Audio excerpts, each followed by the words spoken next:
quels sont les comportements à éviter dans nos échanges avec nos différents prospects en tant que réseauteur?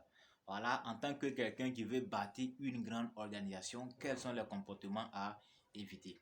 En fait, la raison pour laquelle j'ai décidé de faire cette vidéo, c'est que depuis un certain temps, j'ai analysé des comportements de la plupart de mes partenaires directs et même d'autres personnes dans différentes équipes qui en fait sont à court de prospects, qui n'ont plus personne à qui parler de leur occasion d'affaires à cause de ce type de comportement. Alors, salut à toi, j'espère que tu vas bien. Moi c'est Odiako Kwadjo.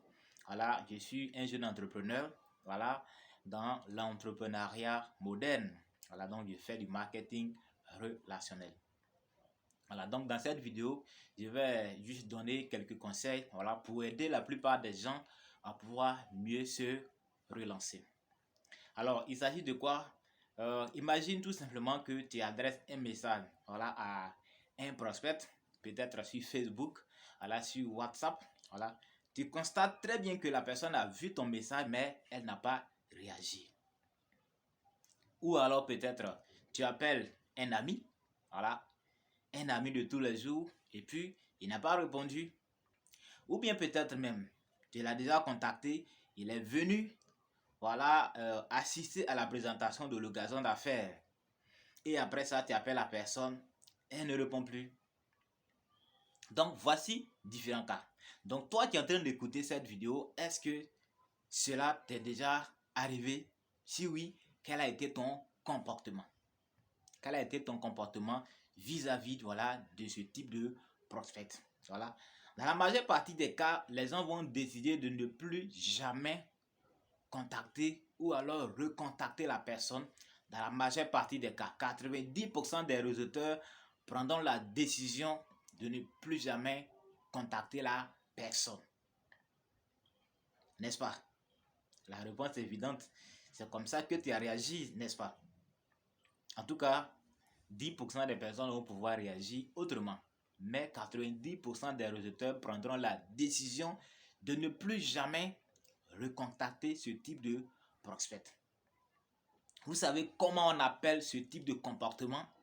Ça, c'est de l'orgueil pur. C'est de l'orgueil. Parce que tu te dis quoi? Bon, toi comme ça, tu écris à quelqu'un, la personne ne répond plus. Tu appelles, il ne répond plus. Donc, tu prends la décision de ne plus jamais recontacter la personne. On appelle ça de l'orgueil. L'orgueil dosé à 300%.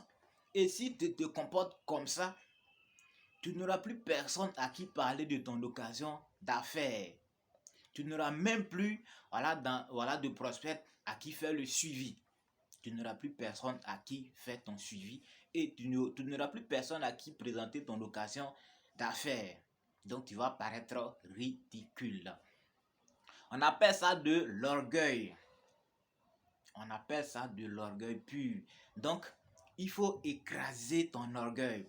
Si tu veux faire du marketing relationnel, si tu veux bâtir une grande organisation, il faut écraser ton orgueil. Écrase ton orgueil. Alors ça va t'aider. C'est pour ton bien que je suis en train de parler dans cette vidéo. C'est pour ton bien. Donc, écrase ton orgueil. Tu n'as pas besoin de te comporter ainsi. Tu ne sais pas la situation que la personne traverse. Tu ne sais pas. Tu écris à quelqu'un, la personne regarde le message et la personne ne réagit pas. Peut-être que la personne a perdu un parent. Qui lui tracasse, qui lui fatigue tellement. La personne a vu le message, mais peut-être elle a voulu répondre. C'est pourquoi elle a ouvert le message. Et après ça, ça tourne autrement, la personne ne réagit plus. Comme pour mon cas personnel.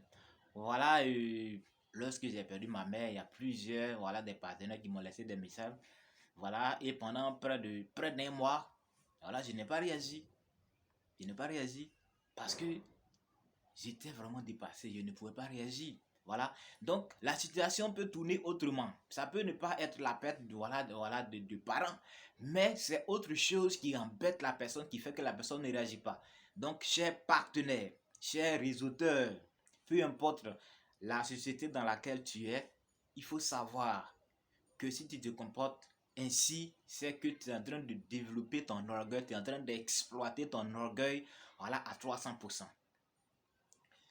Donc, voici un peu, ne vous mettez pas à interpréter la situation à la place des gens. Non, en tant que réseauteur, nous sommes des éducateurs.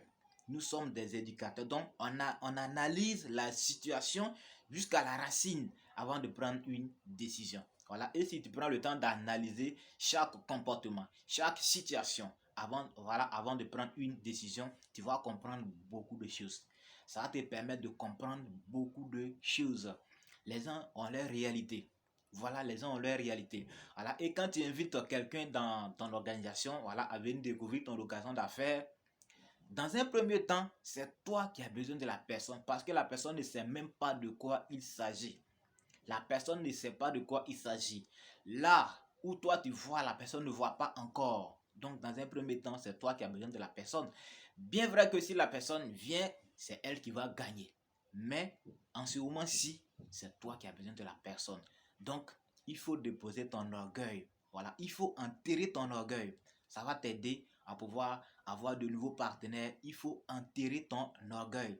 Voilà ce que je suis en train de dire, c'est une pire vérité. Si tu adoptes ce type de comportement, tu n'auras plus personne à qui parler de ton occasion d'affaires. Voilà, donc c'était mon message que j'avais à partager avec vous dans cette vidéo. Donc merci bien d'avoir écouté jusqu'à la fin. Voilà, si tu as vraiment apprécié, voilà, il faut vraiment cliquer sur j'aime, voilà, sur le bouton voilà, d'à côté.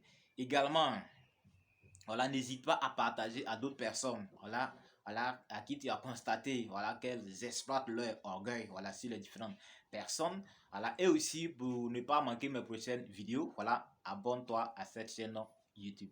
Merci bien, voilà, c'était Odiako Kwadjo, ciao.